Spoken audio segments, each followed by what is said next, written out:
Hey peeps, locking down the truth with Marci Lock.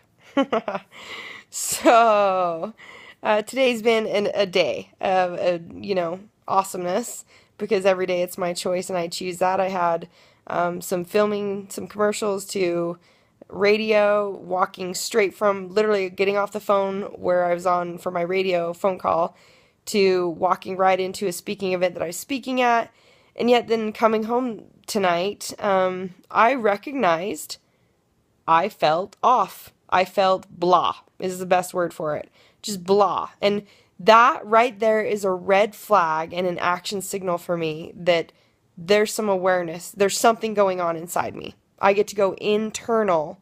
And what most people do is instead of becoming conscious of what's going on, they instantly distract from what they're feeling and disconnect and to not get clear with what's going on. And that's when we go into sabotaging our life by either most people distract by going to food or they turn on the TV and they're just distracted from their lives and going into patterns and behaviors that keep them from ever resolving the issues and those root causes to create a better and better life. And so I know if I'm not feeling awesome and happy and peaceful and joy and balance and life is amazing, then something's going on and I get to look at it. And so when I recognized that I just kind of felt anxious and just off balance and not happy, which is not the norm for me because now I create a life where I'm literally happy all the time, that I went internal and was like, what's really going on for me? Like what am I feeling? And what I realized is I was feeling like a failure. I was feeling kind of like not like, and this is why I was kind of blah, not a huge failure, but feeling like something didn't really show up the way I expected it to or wanted it to. And it just made me feel like, that wasn't that great. And there was judgment around it. And I putting judgment on it and then thinking other people put judgment on it and just feeling like it wasn't really a success.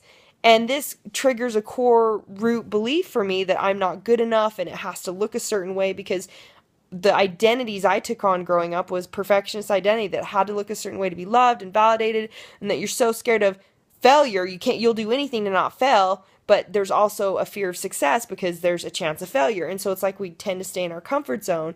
And so whenever it looks like it's failure or it's not good enough or exactly how you pictured it or ideal, it feels like a failure. And I recognize that even though I had all these amazing things go on today, the one thing that was kind of bothering me that I felt like could have showed up a little greater or I didn't feel like it showed up as great as I wanted it to made me feel like a failure. It didn't made me feel like it wasn't good enough.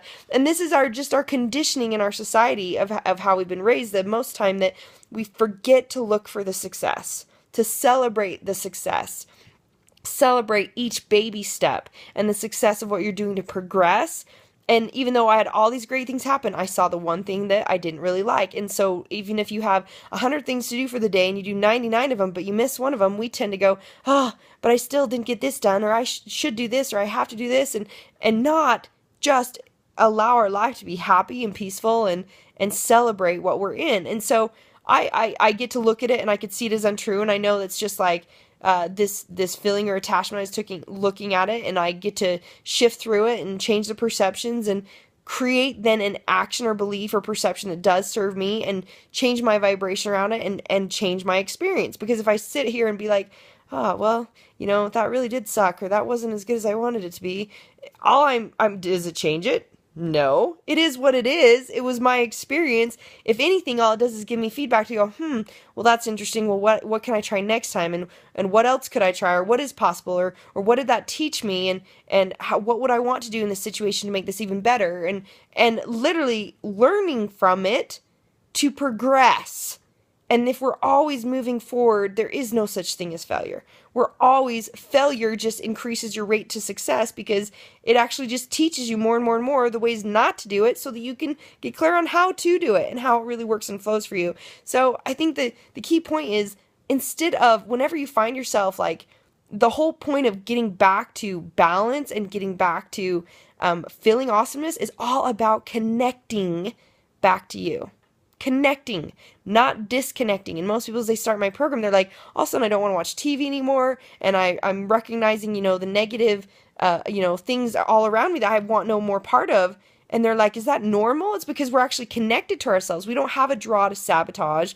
You don't have a draw to do the behaviors of things that don't serve you because you're connected. And as soon as you're disconnected, it's all about reconnecting. So for me, feeling off and blah was just an action signal that something had triggered me. I get to go inside and I get to figure out what that is and how I get to connect back to myself. Now create balance and happiness for myself and show myself love and celebrate the success of the day and just learn from the one thing that didn't show up exactly the way I wanted it to and move forward and create an awesome life. So connect back to you. Look at what's really going on in your life when something shows up so that you can break through it and move on to greater and greater. That's it. That's the whole key. This life is about progression, progression, progression, progression, expansion, growth, and greater and greater and greater. And that's it. And this is Marci Lock reminding you the power of choice is yours. Choose your best life. Lock it down.